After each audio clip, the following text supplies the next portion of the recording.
नमस्कार मित्रों, आज फिर आपके लिए एक नई कहानी लेकर उपस्थित हुआ हूँ, जैसा कि मैं पिछले बार आपसे वादा किया था। तो आइए सुनते हैं आज की कहानी बिना देर किए हुए। कहानी का नाम भिखारी और सीओ, एक दरवाजा दो दुनिया। भाग 1। स्टेशन के बाहर एक चेहरा, मुंबई का सीएसटी स्टेशन, भीड़, भागदौड़, ट्रेनों की आवाज़। वहीं बाहर एक भिखारी हर दिन बैठा दिखता। नाम था रामू काका। उम्र 65+, दाढ़ी बिखरी हुई, कपड़े फटे, हाथ में एक कटोरी। लेकिन एक चीज़ अलग थी, उसकी आंखें। उनमें कोई दुख नहीं था, कोई शिकवा नहीं, बस शांति। एक दिन एक 28 साल का अमीर लड़का नीरज, जो एक बड़ी कंपनी का सीईओ था, ऑफिस जाते वक्त रामू काका को देखकर रुक गया। वो बोला, काका, आपको शर्म नहीं आती? इतने साल से भीख मांग रहे हो। रामू काका मुस्कुराए। बेटा, मैं तो सिर्फ पेट पाल रहा हूँ, पर तू क्या पाल रहा है, पैसा या बेचैनी? टकराओ दो सोचों का, भाग दो। नीरज चिढ़ गया, तुम लोग देश की गरीबी बढ़ा रहे हो, काम क्यों नहीं करते?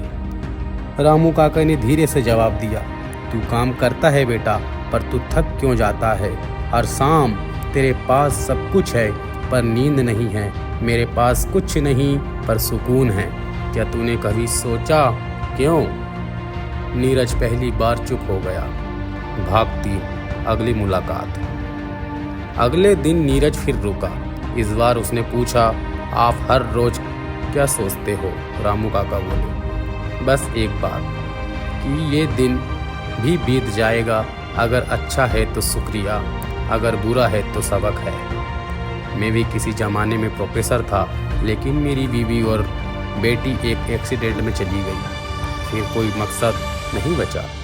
सब कुछ छोड़ स्टेशन आ गया। अब बस खुद को समझा रहा हूँ और समझ रहा हूँ। भाग 4। बदलता नज़रिया। नीरज को लगा जैसे उसके अंदर कुछ टूट गया हो।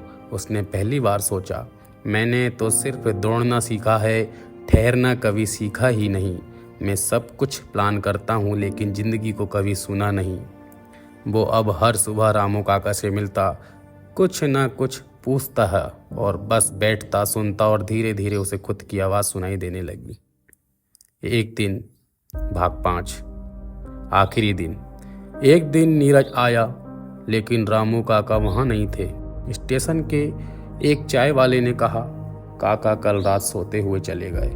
चेहरे पे वही पुरानी मुस्कान थी। जाते जाते एक पन्ना छोड़ गए थे, तेरे नाम।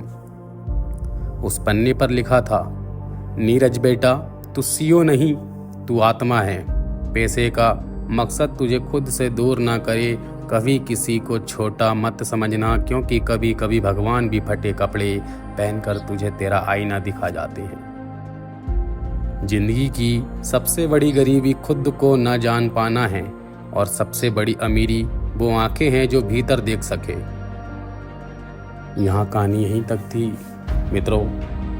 अगर यहाँ कहानी आपको पसंद आई हो तो लाइक कीजिए, कमेंट कीजिए और सब्सक्राइब कीजिए, और अपने भाई से ऐसे ही जुड़े रहिए। और अगली कहानी सुनने के लिए कमेंट कीजिए कि आप कौन सी कहानी सुनना पसंद करेंगे। मैं आपके लिए वही कहानी लेकर उपस्थित होऊंगा।